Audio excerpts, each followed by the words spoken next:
Okay. Tatawagin ko kayo sa recitation. Pati kayo tumigil. So, for today, we'll be discussing all about the metal materials, no, in dentistry. See, this is the most common filling material that we use. Pero unfortunately, hindi na masyado naabutan, ano? Hindi kayo na ganito. Na ganyan din naman pala. At least, di ba, kahit paano na filling mo sa pre-clinical. Shhh! Uy! Iha! Excuse me. Shhh! Nag-start natin. Okay, so, amalgam, the primary component is silver-based alloy. That's why before they termed this silver amalgam. Alloy na hindi amalgam, silver amalgam.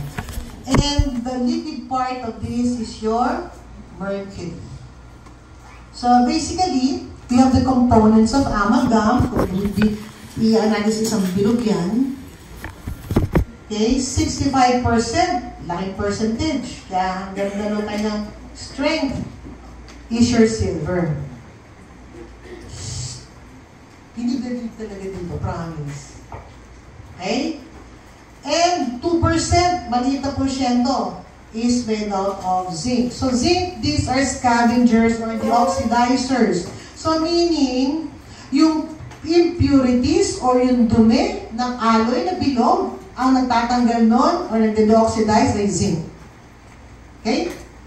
Then, we have 30%. Oh?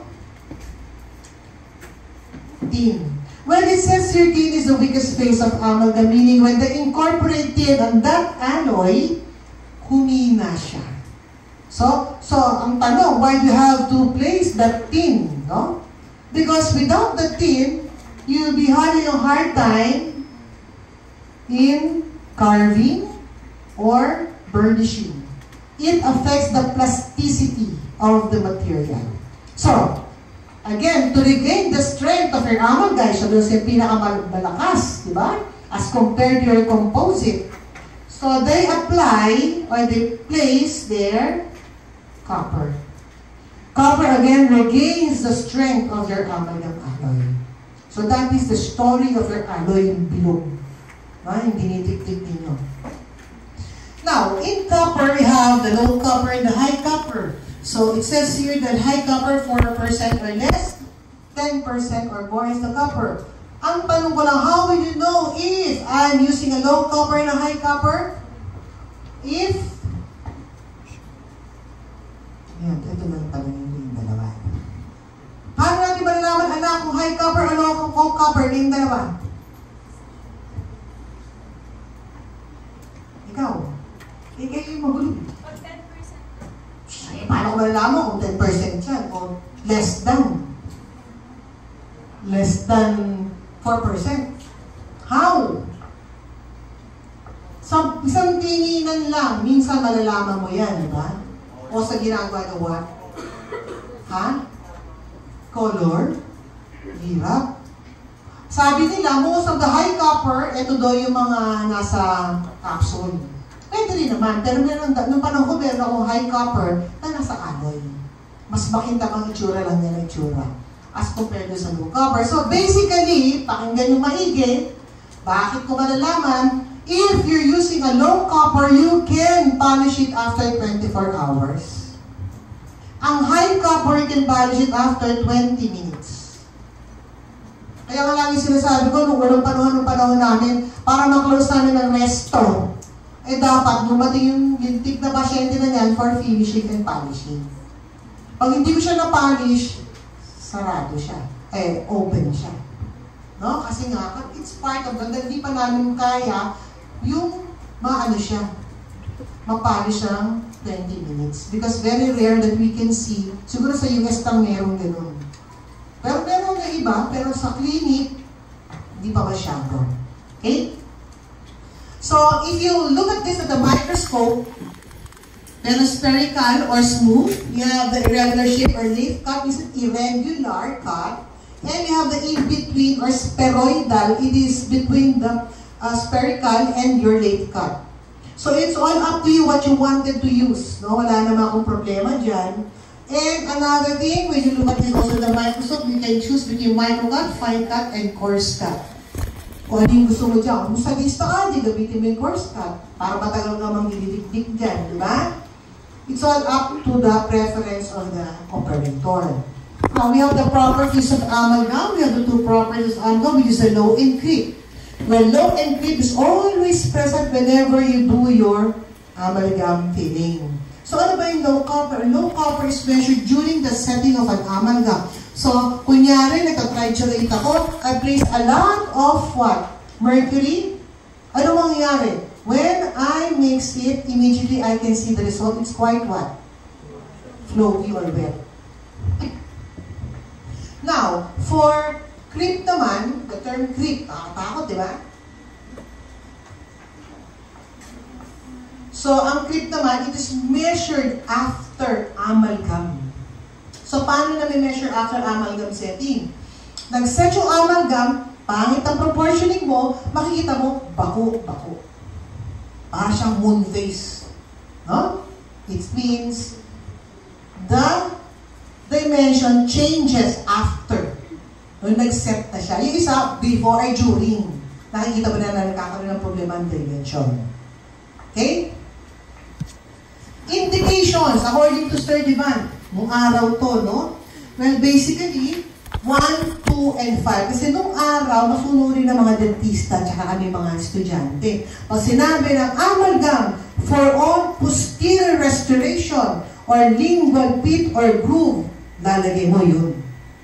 That's why, for class 1 occlusal, ito siya. And class 2. For class 1 posterior, yan, amalgam yan. And the worst part, central incisor lingual pit, is, kasi under siya ng pit, it's amalgam. Pero huwag yung gagawin sa clinic yan, no? Baka ma-penalty kayo. Noong unang panahon lang sa akin, hindi pa ganon ka ganda yung research sa composite. Okay? Bakit naman ang distal surface of canine naging amalgam? Why do you think the distal surface of canine is amalgam? Ano? Because, ano na? Yun. Because the distal slope of your canine is considered posterior and the medial slope is considered as anterior. Eh sinabi, pag posterior, dapat amalgam, di ba? Kaya gano'n. Marami akong nakikitang cases na ganyan, mga old patients, ang mga distal nila, amalgam. Now, for the contraindications, all anterior restoration, class 3, 4, and 5, syempre, composite naman siya.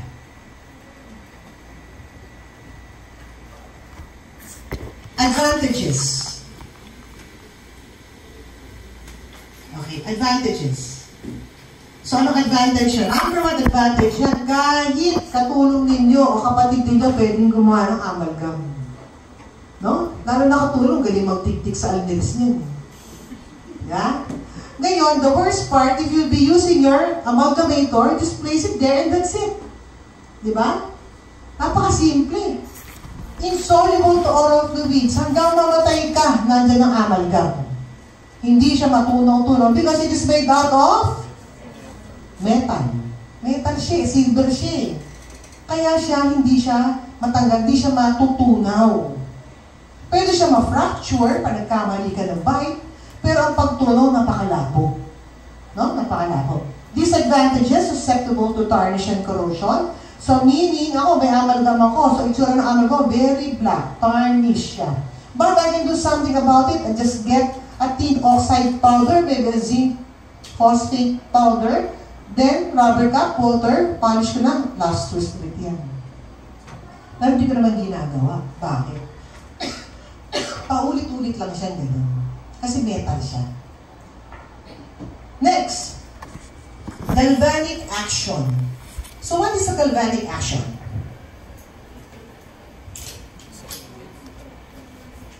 What is a galvanic action?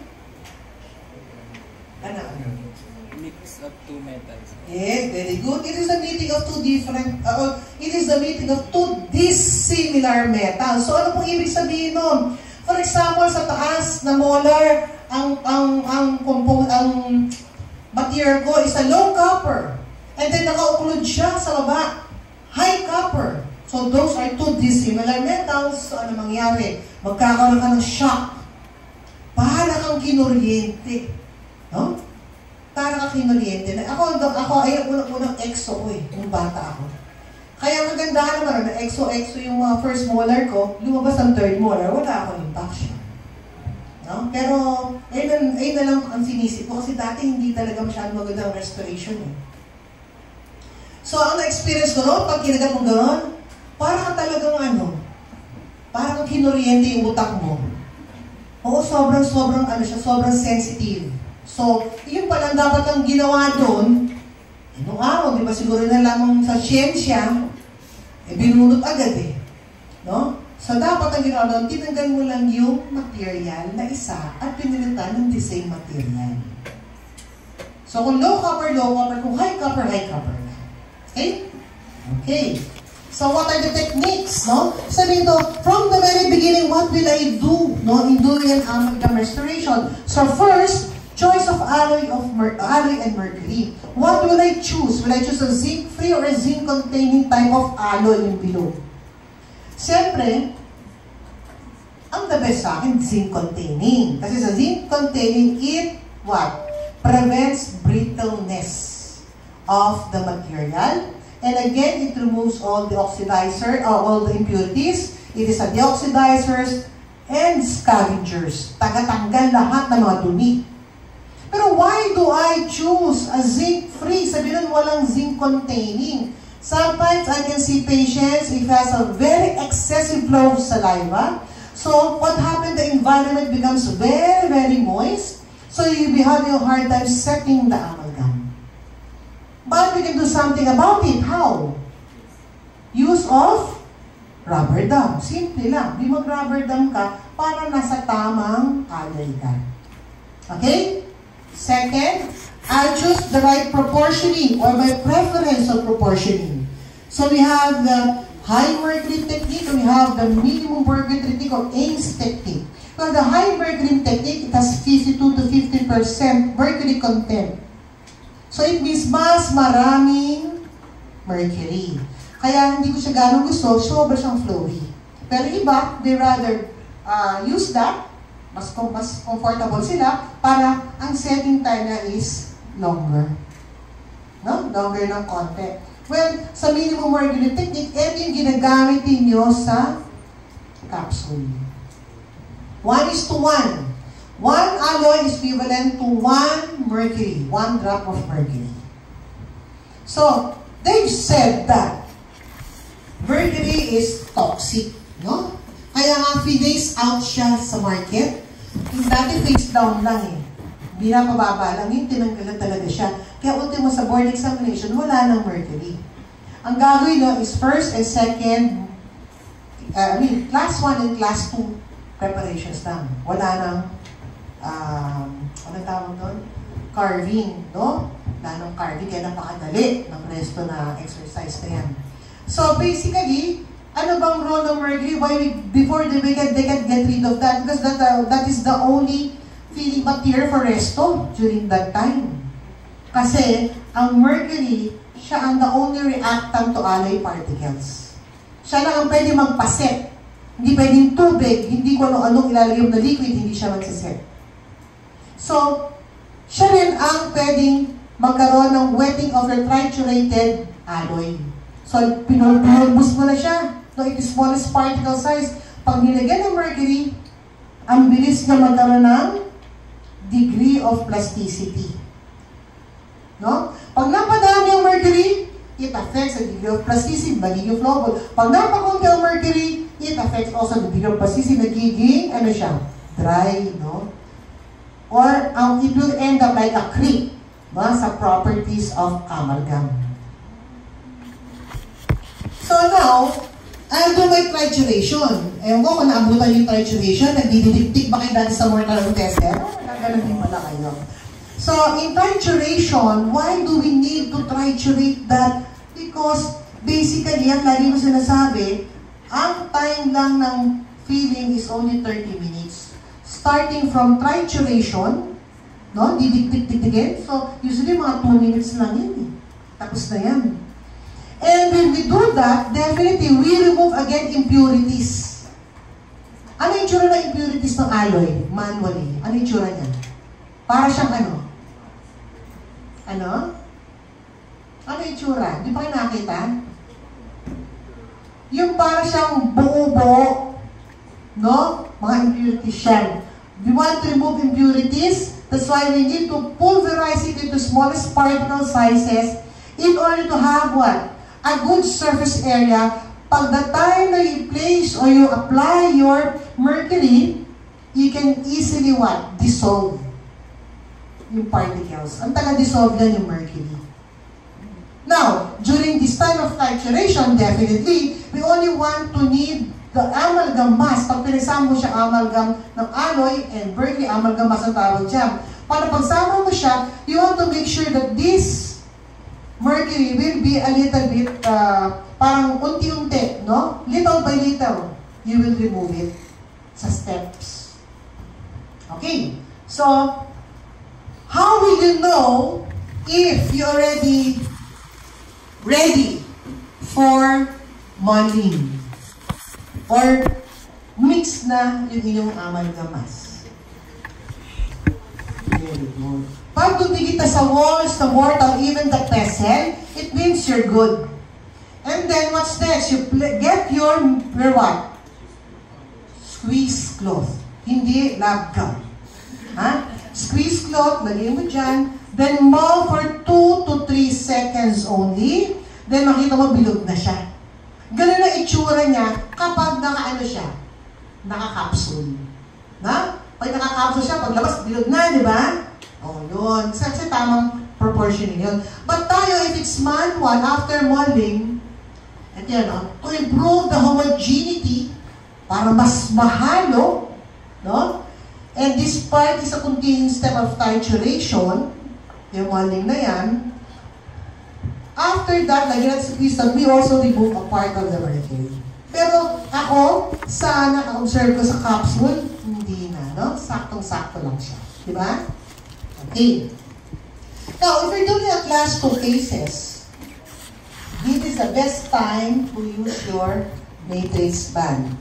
Okay, mind you ha, ito connect ko lang. Ang matrix band that you can only use for amalgam is your automatrix and your Toffelmeyer. Sessional matrix cannot be used for amalgam. Why? Because remember in amalgam, you need to be a well-packed material and you need a lot of effort or exert effort in packing it. So, minsan yung sessional matrix bumibigay. No? Unlike in Toffelmeyer, automatrix, mas sturdy siya na konti. But you can use Toffelmeyer, automatrix, and your sessional matrix to all composite restoration. Okay? Nag-gets the class? Okay. So, okay na. Condense na natin siya. Another 3 minutes. Okay? We will condense the amalgam material into the prepared cavity. So, kukunin mo yung amalgam carrier, di ba? Papasok mo siya doon, and then get your condenser or plugger and do a well-packed amalgam. Pag you reach already, for example, class, this is your cavo surface margins, yan. So, ito yung amalgam nyo. Yan pala natin. Hindi konti. Pag na-reach mo na to, ito yung tinatawag natin butt joint relationship. Butt, puwet, joint. The relationship of the cavo surface margins and your amalgam restoration is what you call the butt joint relationship. A 90 degrees angulation, sabihin yan. Or a right angle angulation. No? Kapag ang cavo surface margins, dapat ang itsura ng filling material in line with pantay. Pag hindi siya pantay, for example, the filling material is below the cavo surface margin, that is what? Underfilled. Pag if it's over, it is overfilled. So dapat back. diaphragm siya.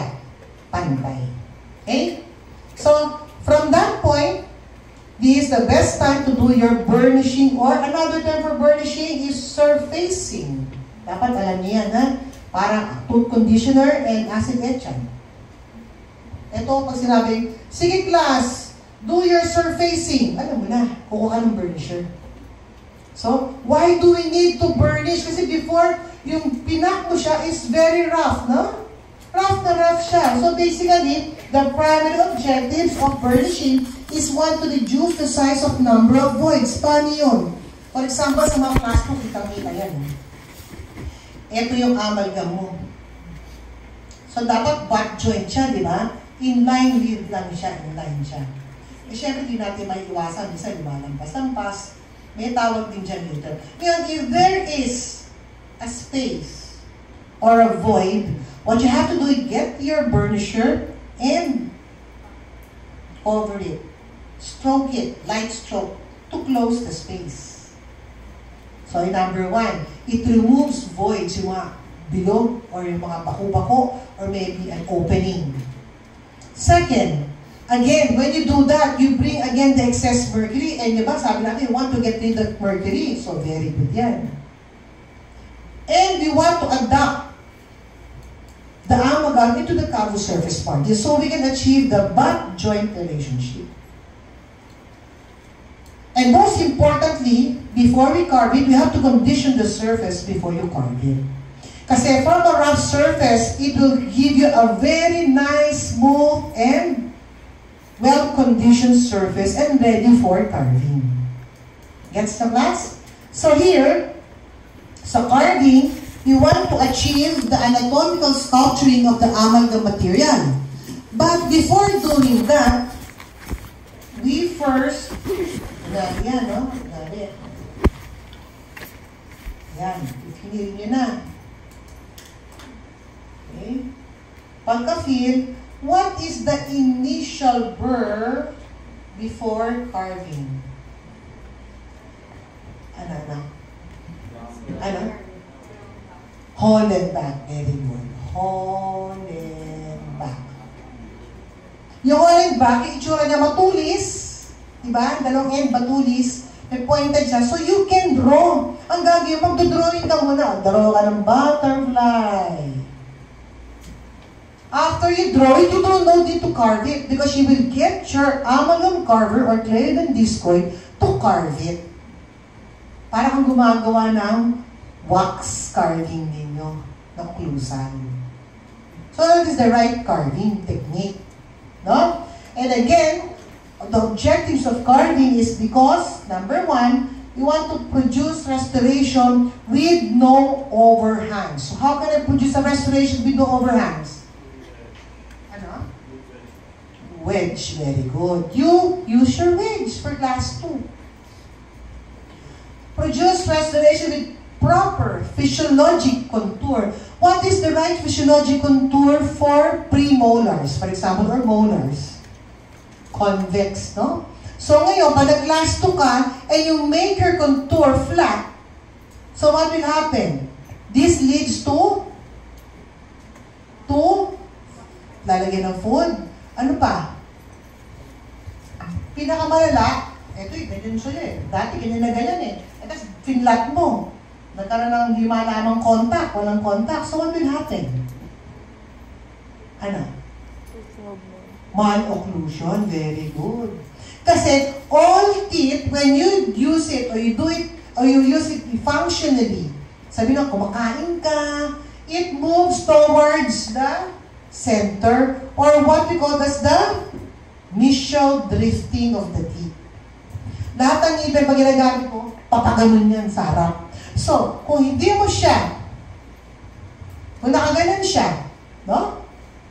May space, dahil na-flat mo siya, magdidrip siya. Yan na ang umpisa ng malocclusion, pati taas kabit yan. So, gumawa ka ng simple class 2, sinira mo yung buhay ng pasyente. Diba? Yan ang sinasabi ko, kaya dapat alam natin yan. Now, produce restoration with functional but non-interfering to the occlusal anatomy. Paano natin gagawin to? Very good. Use of articulating paper. No? Gamitin na. Bite. Kung nasa yung spot, remove. And of course, we want to make sure it has compatible marginal ridge. So the ridge should be at the same height. Yung normal.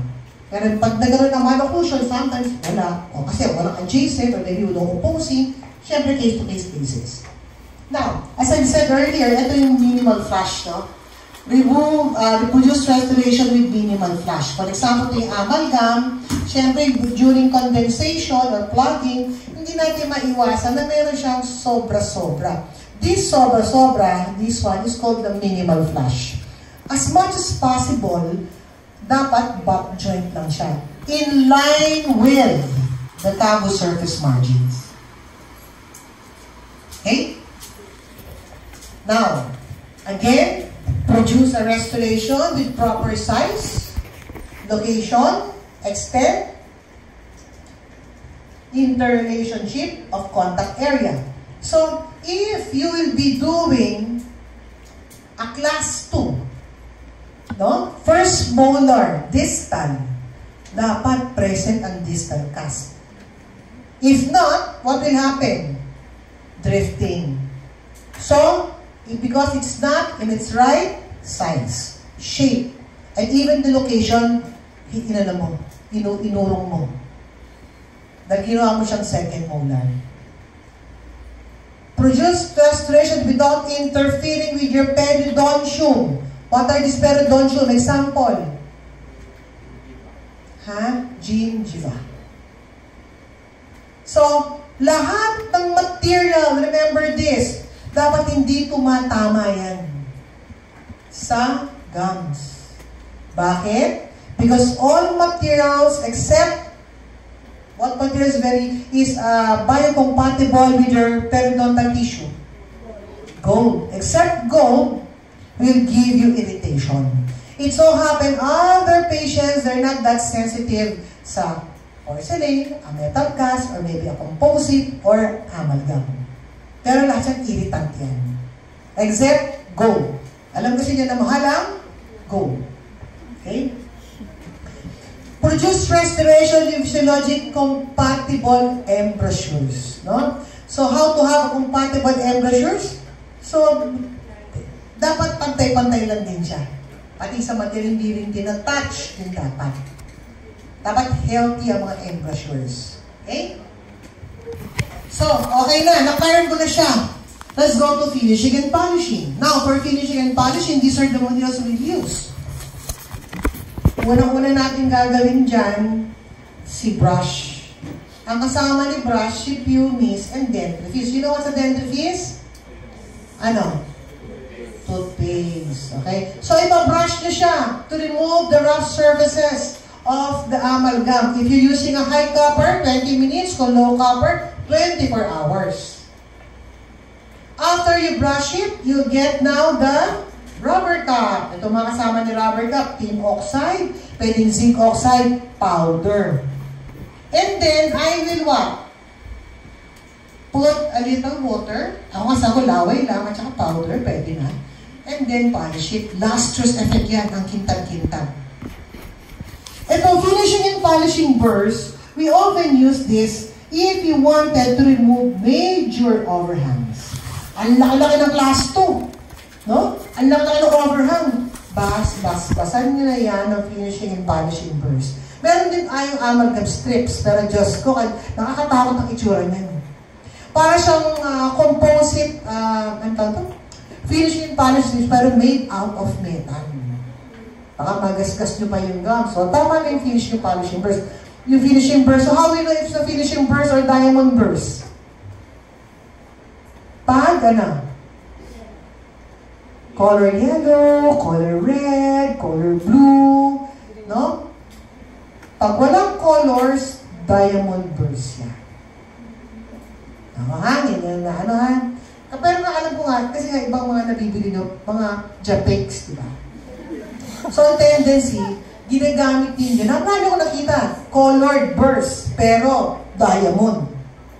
No? Akala kasi ng mga manufacturer, hindi nila alam yung color coded. Akala lang nila, for fun. ang color. Para siguro, red stands for taper. Blue stands for pear shape. Diba? So, ganun nga kaya nakakatawa minsan. Pero kayo alam nyo, definitely. And then, you know what are minor enamel underhangs? Sino nakakita ng underhangs dito? Wala rin? Mario Joseph naman? O hindi nila alam na underhangs yun? Ha? Hindi lang alam ng konti siguro, no? Ito yung pag nag-prepare ka, nag-feel ka na, nasa common service margin ka, meron nakalitaw na enamel, na part ng prep mo, tanggalin yun. Those are enamel underhangs that may lead to fracture. And, of course, you want to remove all superficial scratches. For example, nagka-carve ka, nabunggo ka, nagka-carve, don't you worry. Pag superficial lang yan, you can remove through finishing and polishing. No? Pwede po i-finish and polish yan. Naintindihan, class? Question?